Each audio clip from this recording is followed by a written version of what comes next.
चलिए 45th question लेंगे।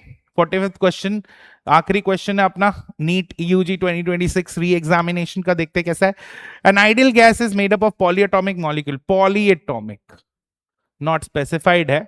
तो each of the molecule has 3 translatory, अच्छा 3 ट्रांसलेटरी मोशन है और 3 रोटेटरी मोशन है, plus F number of vibrational motion. अच्छा F number of vibrational motion है।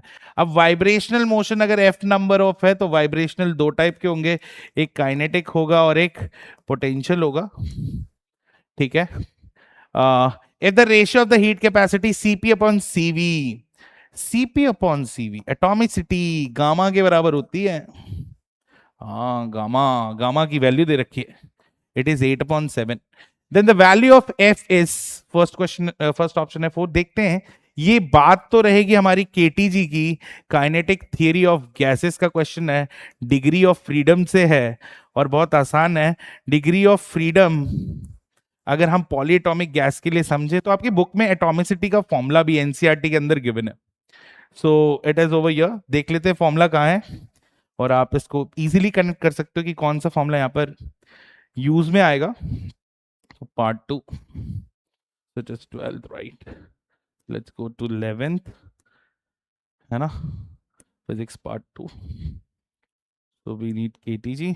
Here it is KTG. Formulas बहुत इंपॉर्टेंट होते हैं बेटा। अगर एनसीईआरटी कितनी इंपॉर्टेंट है, आपको ईच एंड एस्पेक्ट जानना बहुत जरूरी है।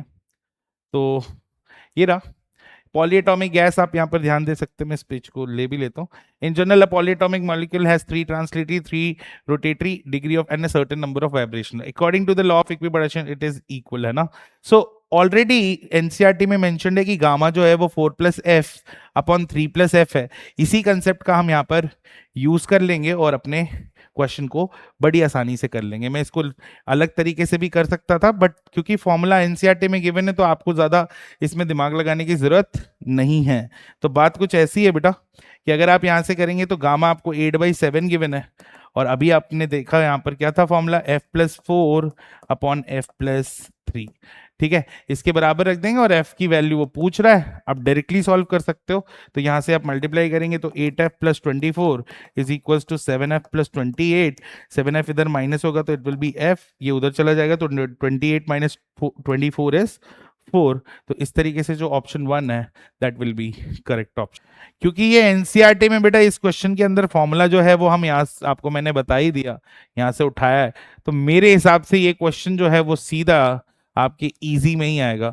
लोग कहेंगे इसको आप मॉडरेट में रखें, लेकिन मेरे ख्याल से क्योंकि एनसीईआरटी का डायरेक्ट फॉर्मूला यूज हो रहा है तो आपको इसको इजी में ही कंसिडर करना होगा। एनसीईआरटी सब पढ़ते ही है जो कि नीट के लिए बहुत खास होती है, बहुत इंपॉर्टेंट होती है।